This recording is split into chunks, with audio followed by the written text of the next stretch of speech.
오늘은 창세기 중에서 본문 말씀을 선택했습니다. 여러분들이 잘 아시다시피 이 창세기를 포함해서 신명기라든지 이 모세 오경 말씀 속에는 하나님 나라의 원리가 상당한 부분 포함되어 있습니다. 신약 성경은 이걸 풀어주신 거죠. 사도들이 풀어주신 겁니다. 어떻게 보면 천국에 가느냐, 이 원리는 주로 구약 성경에 담겨 있는데 그 중에서도 창세기하고 신명기에 대부분이 숨겨져 있습니다. 이걸 캐내는 게 우리가 성경을 보는 목적이겠죠. 오늘 본문의 짧은 내용을 통해서 몇 가지 원리를 쉽게 찾아낼 수 있습니다. 첫 번째, 오늘 본문 22절 후반부의 말씀을 보면요. 생명나무 실과도 따먹고 영생할까 하노라. 여기에서 하나님 나라 원리, 아주 중요한 원리죠. 생명나무 실과를 먹으면 영생한다. 놀라운 비밀을 공개하셨습니다. 두 번째는 22절 내용 전체를 잘 묵상하시면요. 선악과를 먹으면 생명나무를 먹을 수 없게 하나님이 하신다. 이겁니다. 이 두 번째, 선악과를 먹으면 이 생명나무도 먹을 수 없게 하신다는 것. 이게 신약에 오면은 사도 바울이 또 사도들이 무수하게 신약 성경의 주제로 삼은 거죠. 율법에 매여 있는 한 복음은 열리지 않는다. 이렇게 신약은 그걸 풀었습니다. 구약 성경에서도 바로 이 부분, 하나님의 백성들이 광야에 머무르는 한은 가나안 땅에 도달할 수 없다. 이런 놀라운 그 원리가 있습니다. 오늘날 우리는 바로 이 선악과의 후예들이기 때문에 이 말씀은 수천 년 전에 주신 말씀이지만, 우리의 인류의 조상 아담에게 주신 말씀이지만 우리에게도 해당되는 말씀이죠. 자, 세 번째 원리가 23절, 오늘의 본문이죠. 사실 요지죠. 세 번째 메시지가 있습니다. 이렇게 첫 번째 교훈, 생명나무 실과를 먹으면 영생한다. 이것과 선악과를 먹으면 생명나무를 먹을 수 없다. 이러한 교훈이 깔려있는 상태에서 이 선악과를 따먹은 아담과 하와가 에덴 동산에서 쫓겨났죠. 쫓겨나는 순간 생명나무와는 멀어졌습니다. 여기에서 그치면 인류는 그때 끝난 거죠. 아담과 하와 시대에 끝난 거예요. 그랬는데 하나님은 긍휼이 많으신 분이라. 23절에 보시면요. 여호와 하나님이 에덴 동산에서 그 사람을 내어보내요. 아주 점잖게 말씀하셨죠. 그 사람을 내보냈다 하지만 24절에서는 까놓고 말했죠. 이같이 하나님이 그 사람을 쫓아내시고 에덴 동산에서 쫓아냈어요. 그러면 생명나무는 이제는 다시 만날 수 없으면 끝난 거죠, 인류는. 우주의 역사는 여기서 끝난 겁니다. 그런데 해결책을 하나 주셨어요. 그 해결책이 23절 중간부터 나오는 마지막 문장, 그의 근본된 토지를 갈게 하시니라. 이게 멸망밖에는 없는, 더 이상은 생명나무를 가까이 할 수도 없는 저주받은 우리 인류에게 하나님이 열어주신 기회입니다. 그래서 오늘은 근본된 토지를 갈게 하시는 게 뭐냐, 이것 때문에 다시 에덴 동산에 들어갈 수가 있고 생명나무를 먹을 수가 있는 겁니다. 자, 근본된 토지를 갈게 하신다 해서 토지라는 단어를 보시면요, 칠판 2번에 보시면 토지를 아다마라는 단어를 토지라고 번역을 한 겁니다. 근데 여러분 알다시피 이 땅에는 두 가지가 있어요. 창세기 1장 1절 안 봐도 아시죠? 태초에 하나님이 천지를, 하늘과 땅을 창조하시니라. 거기서 땅이라는 거는 3번에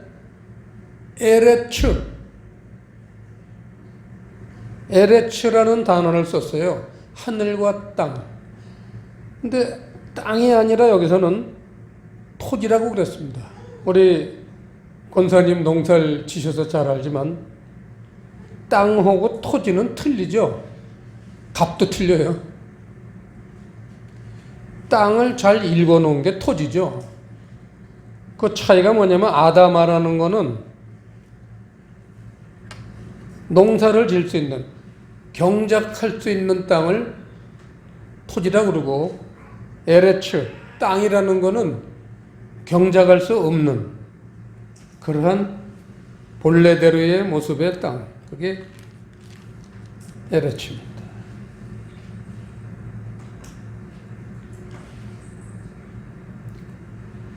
창세기 2장 5절에 보시면요, 여호와 하나님이 땅에 비를 내리지 아니하셨고, 여기서 말하는 땅이라는 게 바로 에레츠죠. 땅에 비를 내리지 아니하셨고, 그 다음에 땅을 경작할, 근데 땅을이라는 단어가 누락됐어요. 생략이 됐어요. 원어에는 땅을이라는 단어가 있습니다. 그래서 땅을 경작할 사람도 없었으므로, 여기서 땅은 바로 아담입니다. 농사를 지을 수 있는 그거죠. 경작할. 땅을 경작할 사람도 없었으므로 여기서 땅을이라는 단어가 빠졌기 때문에 정말 하나님의 이러한 엄청난 뜻을 우리가 찾아가는데 지장이 너무나 많습니다. 그러니까 대부분 사람들은 성경을 봐도 모르는 거예요. 여기서 땅을, 이 아다마라는 단어가 생략된 걸 캐내지만 하나님의 의도를 우리가 알 수 있죠. 자, 그래서 근본된 토지를 갈게 하시니라. 땅이 토지가 됐는데, 토지도 그냥은 뭘 못 심죠. 단단하죠. 토지도 갈아엎어야 돼요. 갈아엎어야지만 뭘 심을 수가 있는데, 씨를 뿌릴 수가 있는데, 그 갈아엎는 걸 경작하다, 갈게 하시니라. 이렇게 오늘 23절에서는 갈게 하신다, 그 단어가 원어 성경을 보면 첫 번째 1번에 나와 있는 아바드입니다. 토지를 갈게 하신다. 조금 유식한 말로 하면 경작하다. 좀 더 구체적으로 표현하면 씨를 뿌리다. 그런 단어입니다. 그래서 이 생명나무를 만날 수도 없이 쫓겨났던 우리 조상들이 토지를 경작하라는 게 해결책이라는 겁니다. 그게 뭔가? 몇 구절 인용을 좀 하겠습니다. 출애굽기 3장 12절 찾아보진 않겠습니다. 보실 분은 보셔도 돼요. 출애굽의 목적을 세 가지 주셨는데 그 중에서 첫 번째 가장 중요한 목적이 이 산에서 여호와를 섬기리라. 그걸 저희 푸른교회는 풀어줬습니다. 여러분, 이 산에서 하나님을 경작하라 라는 메시지였죠. 하나님 말씀을 경작하라. 이게 출애굽의 목적이라는 건 천국에 들어가는 목적이죠. 그래서 하나님 말씀을 경작해야지만 천국 갑니다. 왜냐하면 가나안 땅은 천국을 의미하니까 출애굽을 한 목적은 천국을 가는 거고, 그래서 광야 생활이라는 거는 천국을 가는 길이고, 광야 생활은 뭐 하는 것이냐? 바로 하나님 말씀을 경작하는 것입니다. 우리가 신앙생활하는 목적이 천국 가는 건데 그 방법이 하나님 말씀을 경작을 하는 거예요. 자, 그 다음에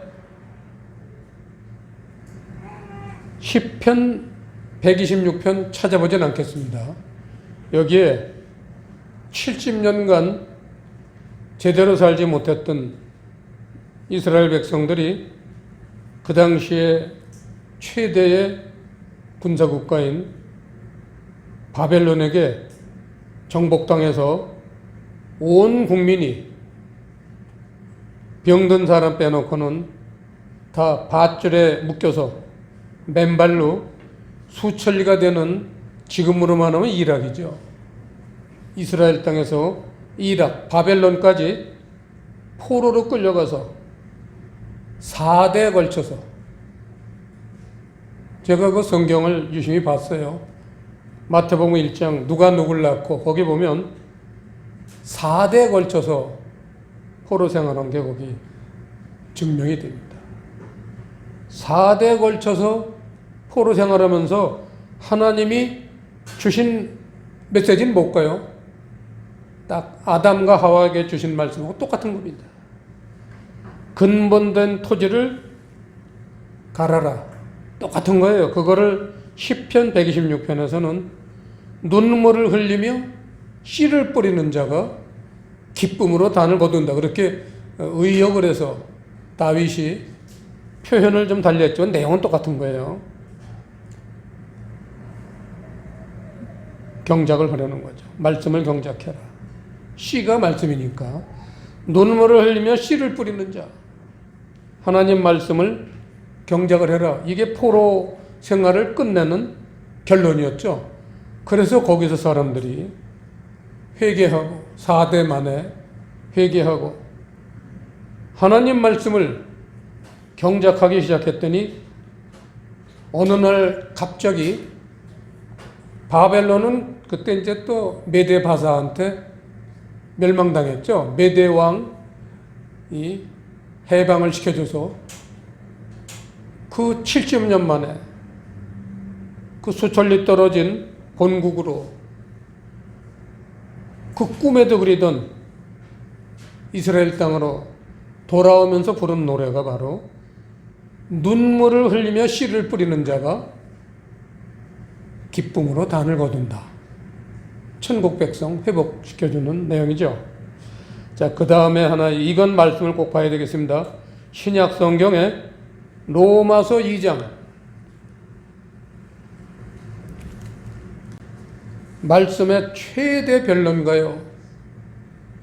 최대 사도인 사도 바울이 하나님 나라 원리를 로마서에서 상당히 많이 풀어주셨어요. 신약성경 241페이지 로마서 2장 28절 29절 이건 여러분 암송하셔야 돼요. 천국 들어가는 백성들이라면 이 말씀은 암송해야 되고 의미를 깨달아야 되죠. 합독하시겠습니다.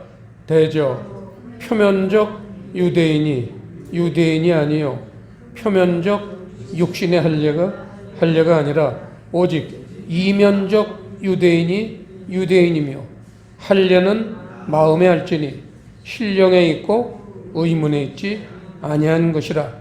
그 칭찬이 사람에게서가 아니요 다만 하나님에게서니라. 교회 다니는 사람 중에서도 유대인이라는 것은 하나님 백성을 이렇게 표현해요. 유대인. 칭찬을 하는 사람들이 있다는 거예요. 교회 다니는 사람들 중에서도 하나님이 특별히 칭찬을 하는 사람들인데 그는 표면적 유대인이 아니에요. 표면적 육신의 할례가 아니라 오직 이면적 유대인이다. 이 놀라운 하나님의 선포입니다. 표면적 유대인, 눈에 보이는 신앙생활, 교회 다니고 예배드리고 기도하고 이런 눈에 보이는 하나님의 백성이 진짜 하나님 백성이 아니고 이면적 유대인이 유대인이다. 이면적인 유대인, 하나님 백성이 진짜 하나님 백성이다. 이 놀라운 하나님의 선포입니다.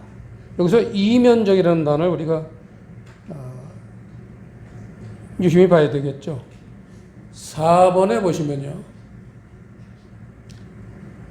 원어 성경을 보면 이면적이라는 단어가 크립토스라는 단어입니다.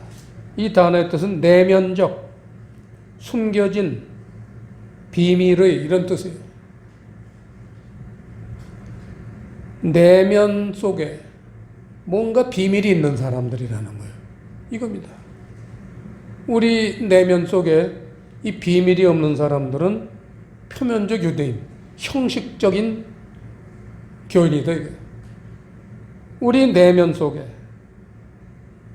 이 숨겨진 비밀이 있는 사람들, 이런 사람들만 진짜 하나님 백성이다 이거예요.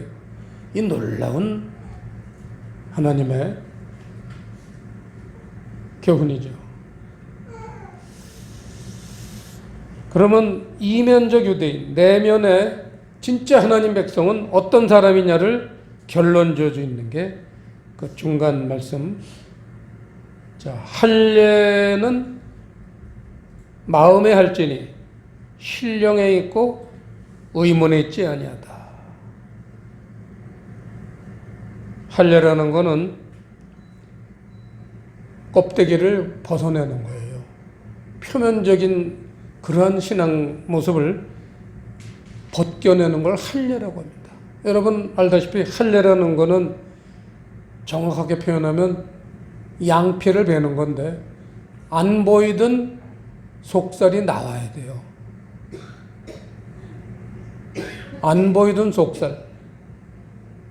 이 보여야 돼요. 내면세에 뭐가 있어야지, 내면 속에. 내면에 뭐가 있어야지 보여주죠. 그거예요. 그게 할례예요. 그래서 마음도 할례를 해야 된다는 거예요. 내면 속을 까 뒤집어내야 된다 이거예요. 안 보이던 내면을 까 뒤집으면 그 사람이 진짜 하나님 백성인지 아닌지 하나님이 판단을 하시는 거예요. 목사님이 판단하는 거 아니에요. 교인들끼리 저 사람 믿음 좋아 판단하는 거 아니에요. 하나님이 판단해야지만 그게 정확한 판단인데 하나님은 어떻게 판단하냐. 마음속에 신령에 있고, 여기서 신령이라는 단어는 지워버리세요. 번역이 아주 잘못됐습니다. 원어 성경 보면 푸뉴마예요. 영입니다. 영에 있고 의문에 있지 아니한 것이다. 이거예요. 의문이라는 거는 쓰진 않았지만 그라마라고 해서 문자적인 말씀이에요. 푸뉴마라는 거는 영의 말씀이에요. 이겁니다. 교인들을 그 마음을 만약에 분해한다면 두 가지 중에 하나가 있다는 거예요. 영의 말씀을 가지고 있는 사람들이 있고 의문의 말씀, 기록된 말씀, 문자적인 말씀을 가지고 있는 사람들이 있다는 거예요.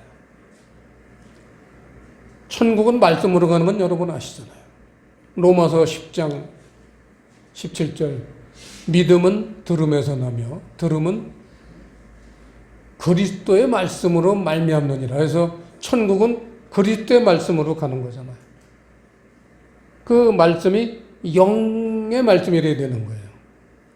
문자적인 말씀으로는 천국 못 가요. 그러니까 지금 지구상에 대부분의 교회들이 말씀을 그냥 문자적으로만 가르치고 문자적으로만 받아들이고 문자적으로만 생활을 하고 있습니다. 그러니까 대부분 천국 못 갑니다.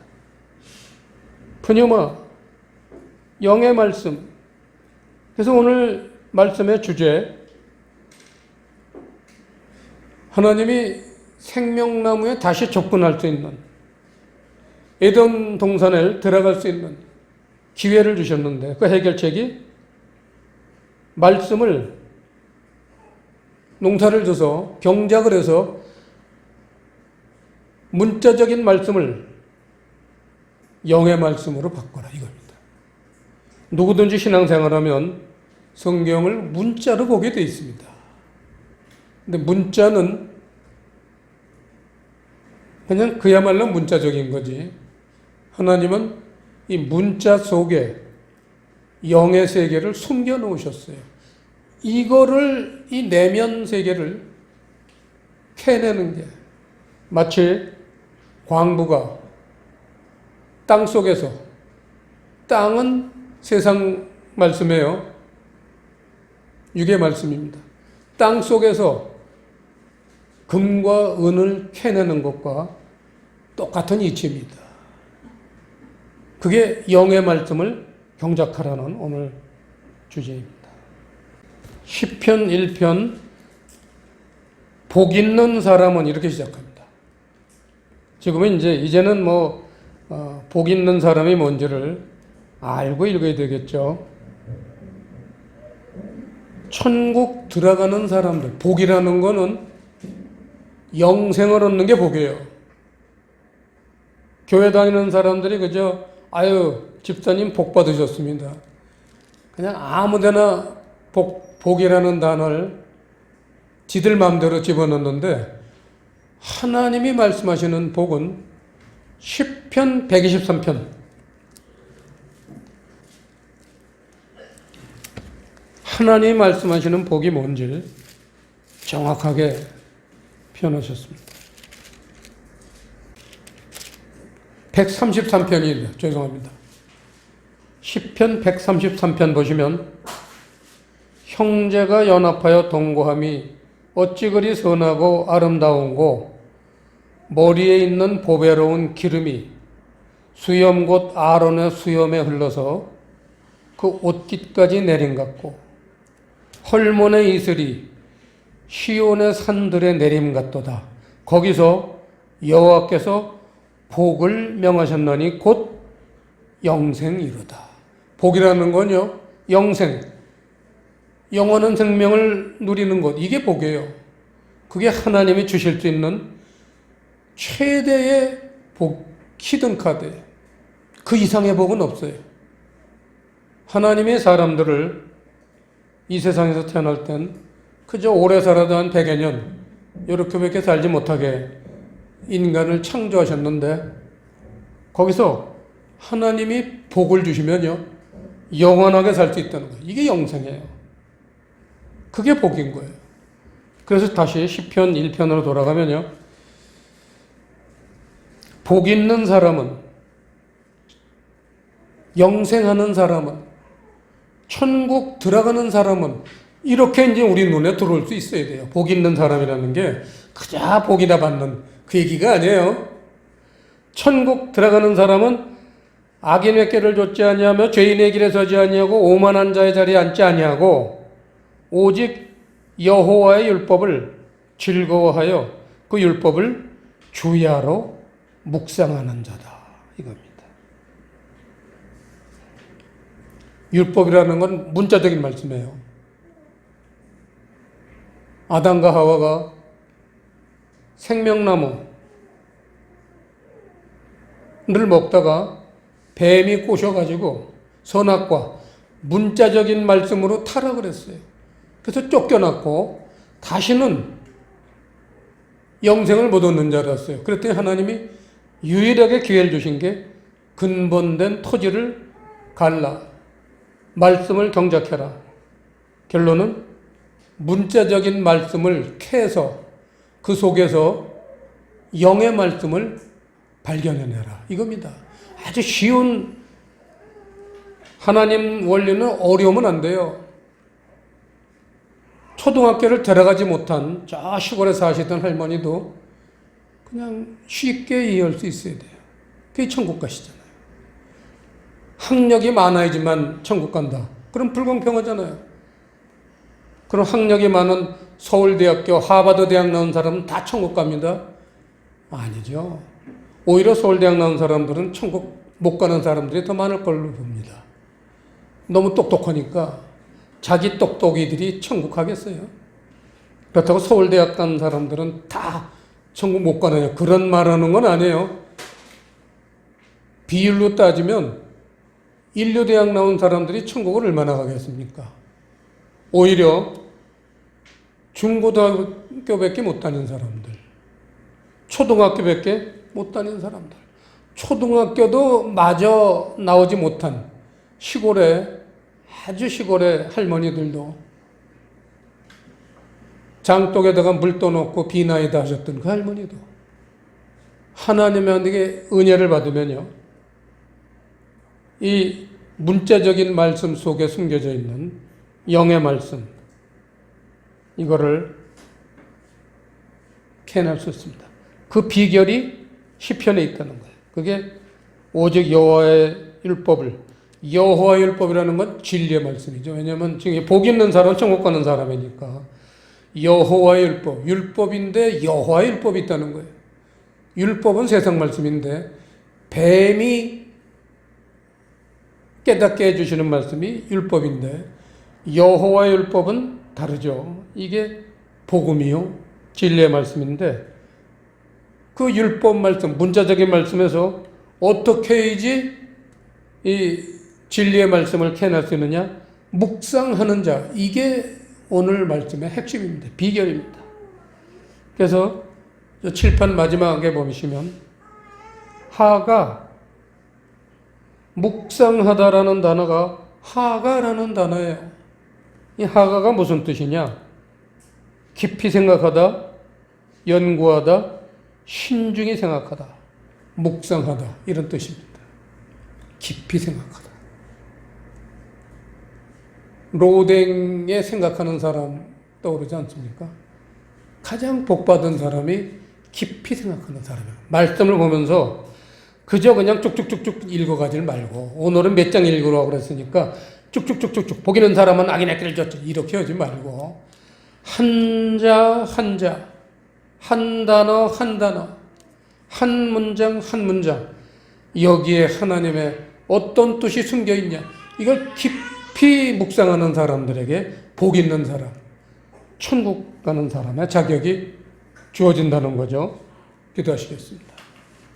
아버지 하나님, 오늘 창세기 3장에 에덴 동산에서 쫓겨났던 우리 조상들이 어떻게 다시 생명나무를 먹을 수 있고 영생을 누리게 되었는지 그 비결을 말씀을 통해서 저희들에게 상고해 볼 수 있도록 기회를 주셨으니 오늘 상고해 본 이 말씀들이 우리의 심령에 깊이 각인되어서 그 말씀이 우리 조상들처럼 우리를 천국으로 인도하는 그러한 길잡이가 되게 축복해 주시옵소서. 감사를 드리오며 예수님 이름으로 기도드리옵나이다.